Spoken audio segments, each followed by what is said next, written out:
Director, ano kaya yung sa tingin natin na magiging hadlang o mahirap na para mahuli agad si Senator Bato? Yung ano natin? Bukod sa mabilis ang tumakbo,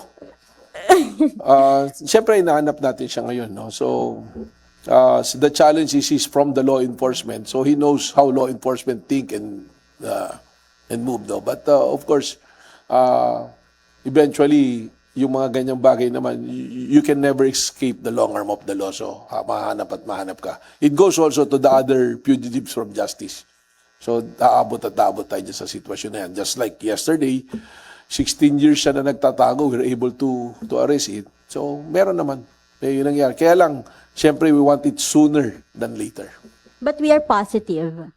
Well, we're always positive in the law enforcement because at the end of the day, we have to promote law and order. Pero nasa loob pa daw ng bansa.